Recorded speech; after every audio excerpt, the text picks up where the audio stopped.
Hello world, hope you're off to a good start today. We're gonna run some errands together again.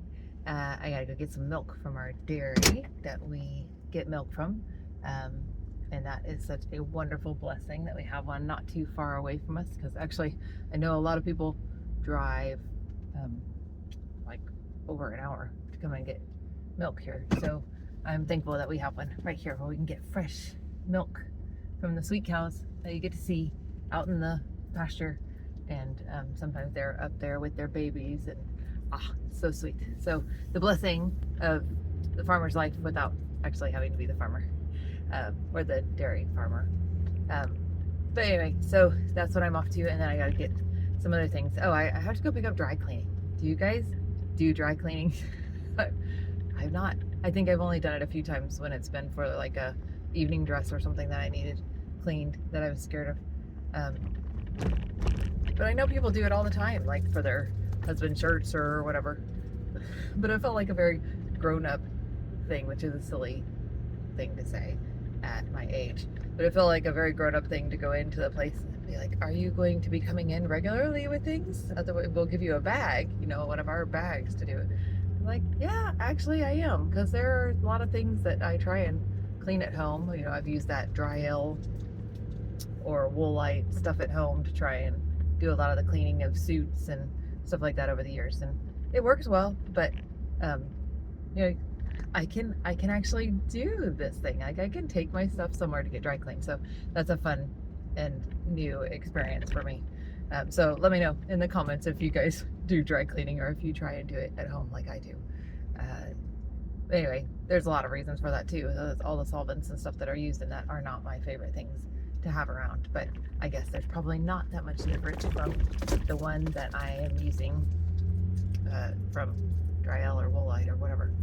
So anyway, but today I was just going to talk about, I don't know, we're going to have a rambling conversation, I think, because there are just a lot of things on my heart and mind, and I'm not really sure how many other people are struggling with these things or figuring it out, but it is something that as a mama, there's lots of things that just go through my mind regarding my children and the world that they have, and most especially, I have two older ones. I have one that's 22 and one that's 19, and then I have a younger one who is 10. And no, he was not an accident. He was totally on purpose. It just took us a while to get in the place to be able to do that again. Those kind of stupid things when you look back on them as you get older, worrying about money and time and energy, and they seem stupid, but at the time they were so important. We were barely making ends meet, and I was the breadwinner for our family. And so how do you have a child in the middle of that when I didn't want daycare for my children? Thankfully, they were all able to stay with me almost all the time. I owned my own business. They either were with dad or with me. We didn't have family around to help. So, all those things factor into the reason for that delay between our first two and our third. But no, he was absolutely not an accident. And he is just the joy of my old age, like I say sometimes, because I had him right before my 40th birthday. And so, yeah, he was one of those ones that he was just a gift, and I am so grateful for him. I have to remember that sometimes when he's asking me the 1,000 questions and, all those things, because those are frustrating moments as parents that we have to deal with. It's not always happy, joy. We have a lot of stressful moments as parents. But one of the things that I've always done for my children, from the time that my oldest was in my belly, and then when I was pacing the floors, walking the floors with him in the middle of the night or in the mornings, I would pray for his future spouse, whoever she was going to be, and wondering if maybe her mama was walking the floors at the same time as I was. And I did the same for my daughter, wondering if her future spouse, his mom, was walking the floors with him. And I just thought, what beauty there is in that. It almost makes me cry to think that maybe her future husband's mom, or my son's future wives, mothers, were praying for their spouse at the same time, and that these prayers were going up for these sweet babies that, hadn't even taken their first step or said their first word. But I was praying for their spouses because it is such a huge, huge part, huge decision for life. And especially if you come from the desire that one marriage, till death do us part, is the way that I would like for my children's future to go. And I don't want to get into any of those things because I know there's all kinds of circumstances. I have many of those circumstances in my family. It is the way that I hope that they will go. But I also understand that life is there, and people don't always live up to what they were meant to be or to what they promised. And so I want to have grace for that. I don't want to not be God-filled and grace-filled in that response. But I do hope that they will find their spouse and that they will have a long and glorious, happy life together.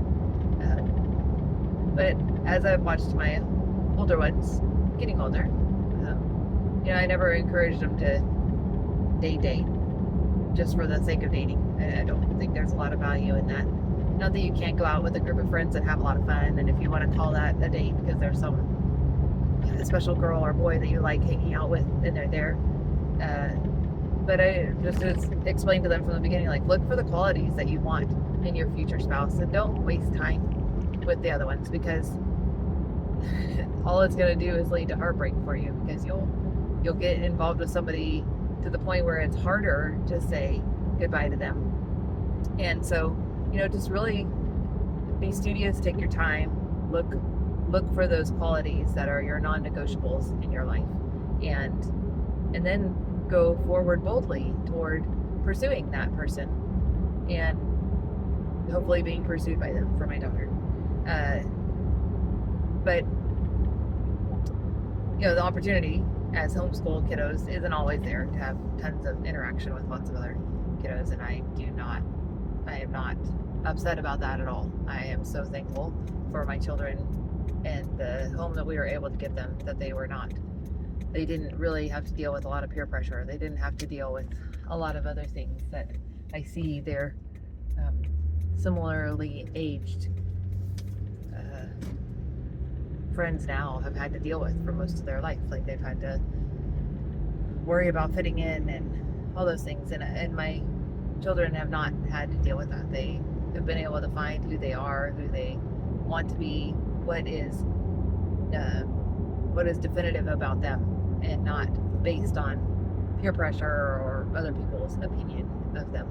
And so I'm so thankful for that. Neither one of my older ones have done any social media. They don't want to be a part of it. They don't really like it. Well, my daughter has started to do some. She, I think, is doing her own YouTube channel, and I've seen a lot of it, so I don't, not that I think, but I'm not sure how much she's going to continue to pursue that, because we all want to balance the desire to help other people, to be known, to have a voice in the world, with what does it cost us? What is the cost benefit analysis, right? That comes back to my business stuff that I like to think about. What is the cost for me to do this? What does it cost my family? What is the benefit for me, my family, for other people? Is there any benefit? And I don't know. That's going to be up to you guys to decide if anything that I say has any benefit. But back to, finding a spouse for my children and praying for that for them. So neither one of them have done dating, really, of any kind. They've hung out with people, they've had a lot of friends, but as they are getting a little bit older and starting to realize, like, okay, yeah, it's kind of time to start finding somebody, we look around and we try and find people that would be of good caliber. I don't want to sound rude in that, but I don't want just some old guy or some old girl to be the spouses for my children. I want somebody special. I think every mom does. We want them to marry somebody who brings out the best qualities in them, somebody who will love them unconditionally and give them the respect and the love that they need, that will help them bloom in ways that I, as their mom, can't really do. Because there are certain things that the love of a a spouse or someone of the opposite sex can bring out that just doesn't come from mom, right? It's just not the mom thing. And we need to be okay allowing that to happen and not feel displaced when it does. And yeah, I'm speaking from not experience on that, but experience from that, from my point of view with my mother-in-law. I mean, I got to see what she felt like a little bit. She felt a little displaced, and I didn't ever want that to be the case. But I think personality just factors into that a lot. And so I've always tried to be and want to be gracious toward my future children, because they are my future children. I think that's how I look at them. That might be different than a lot of people. When I get 2 new daughters and a new son, I want them to be my daughters and my son. I don't want them to be my daughters-in-law and my son-in-law. I want them to be my children, not to take them away from their parent, but to add to, like, to be an extra blessing in their life, somebody else that they can know loves them and cares about them and wants the best for them and does everything in my power to do the best for them and to help them along the way. So that is my view of being a future mother-in-law. And I can't wait. Finally I'll get to have not just the 4 kids that I dreamed of, but I'll get to have 6 kids. How awesome is that? So I'm praying for them, have been praying for them. And we've just come into this time where we're starting to look around more seriously for my daughter, because it's just different with sons and daughters. My son needs to figure out what his career is. My daughter wants to be a homemaker. She wants to stay at home. She is going to college. That is a placeholder at this point in time, so that she is making good use of her time. But her desire is to be a wife and a mom, and I want to honor that, because what greater desire is that? So coming to this thing, we went to a convention. She went to a convention a few weeks ago, and it's supposed to be a conservative, Christian convention, and it's broadcast. It's got a lot of popularity, and there's a lot of people that tune into it and uphold it as what our young women should be aiming for. And like I said, I didn't go, so I watched some of the stuff back. It's available to be watched back, so I was watching some of it, and it was amazing to me. The message and the people didn't seem to match up. The conversation was a lot about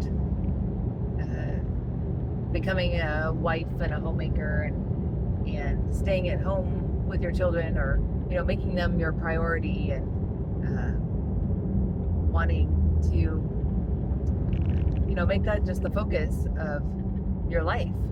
But then you look at all the background of all of them, and I won't say all. I'm not going to say all, because I hate all and never and always. I mean, those things don't really serve us well. But I would say as many as I looked at, they all have professional careers. They all went to at least college. Some of them have law degrees. Some of them have all these things. And then they're telling these women that, this is what you should do. But at the same time, they're pursuing their own career like crazy. And so it was making it very hard to match up the words that were being spoken with the actions of the people involved. And it comes back to this idea that I just don't believe in life that you can have it all. You can't have it all at the same time. If you're going to be a really good, mom and wife, it's really hard to introduce a boss and a work structure in there and be able to do those other things well. I've done it. I've done it. I know that it can be done, but I don't think that you can do any of them to the best of your ability. And, if this is the hill that I die on, then that's okay. But for me and for my daughter, as we look at these things, and my son, he's struggling a little bit. How do you deal with the women that are around you who are basically competing with you for the same jobs in a lot of fields. And how do you make sense of how do we make this life work if we're both working, we want to have children, how do you decide whose thing is most important that day? That was the case for me and my husband a lot of times. Do you go with who makes the most money? Do you go with who has the most time off? Do you go with, if your kids are sick, they want mom. But if mom's the one making the money or making more money or has the quote unquote more important meeting that day, how do you decide who stays home with the sick kiddo, right? And it becomes a little bit of a competition thing. And for me and for my husband, we found that just didn't work well. We didn't do well. It didn't do well for our marriage. It didn't do well for our family when we were constantly trying to figure out,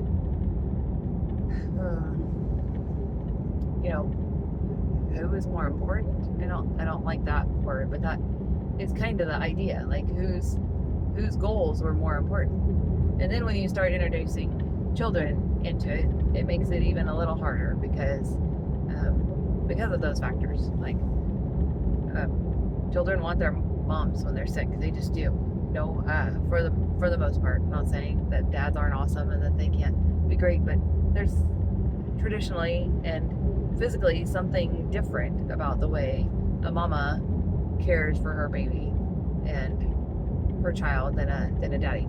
So anyway, coming back to all these things of trying to find a spouse and seeing, like, are there good men out there for my daughter? Are there good daughters out there for my son? Girls that are going to be wholesome and I don't know. They were just, even the mothers of some of these children that were at this conference were talking about how hot or how handsome one of the hosts or preparers of the show was while he's there with his wife. Are we making good examples for our children when we're talking about somebody else's husband in a way like that? I just don't. I don't think those are great characteristics that we want to be displaying for our children.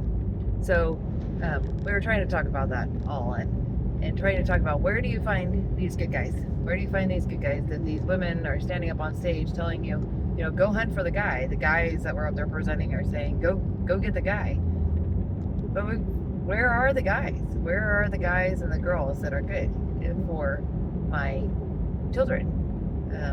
Because a lot of the women that were there, like I said, even their moms or them were fawning over a married guy. They're going out and partying afterwards. They're talking about God on one hand, but then talking about how much they go clubbing and drink and hang out with people afterwards. Many of them have not saved themselves for marriage. They're, willing to quote unquote have a good time with whoever they can have a good time. And so, I keep just going back to this, like, God is faithful. I have prayed for these children, these extra 3 children that God will place in my life. And I know that they're out there. I know that they are. And part of the reason I know that they are is because my youngest son and I went to volunteer at a food bank yesterday, and we're part of a 4-H organization around here. And there was a kiddo from a different 4-H program who's, I guess he's probably 17. He might be 18, 16, 17, 18, somewhere in there. But man, I was impressed with him. I was just like, oh my goodness, why haven't I seen some more of these kiddos before? But he was there, and he was incredibly awesome. And, we didn't get too deep real fast, but as far as talking about what he believes or any of those things, but he was an on top of a kid. And I was just like, oh, okay, they're out there. They're just going to take a little time to find. And it's not about being fast, right? I mean, that's what we keep coming back to. Just medium, like not slow, not just meandering and not having any purpose, but just looking at everything thoughtfully and and trying new things and putting yourself out there, but also not diving in full tilt to these things. So anyway, I was very impressed by him, and I was able to share that with my daughter last night. Like, there are some good guys. There are some good guys around your age that are going to be out there. And so, yeah, I don't know exactly how to find them, where to find them, but you will find them. And then hopefully your father and I will be able to be good counselors, friends, mentors for you guys in your relationships, that you will ask the right questions before you get married. At least most of them. You can't answer everything before that happens, but you can at least get a lot of the major things out of the way, those non-negotiables. But anyway, we'll talk about those more on another day. But I just thought, if any of you are out there and you're wondering and thinking about and praying about your future children's spouses, then know that I'm out here too. I'm praying for that and hoping for that and working toward that. My children are as well. And God is good. He is faithful. He will bring them when it is His time. And so, anyway, I hope there was something good in there for you guys today, some encouragement to remember that you matter and that your children matter, and their futures are amazingly counted as very important in the sight of God too, and that we don't have to worry about it all the time, that we can trust in His providence and His goodness. And yes, it's a very bumpy road to get into this dairy, that we can trust in those things to bring our good. So anyway, I hope you guys have a great day. Enjoy it. I'm gonna run in and get our milk and then go run and get dry cleaning, all that fun stuff. So I hope that you guys have a great day, and we'll talk again later. Okay, bye.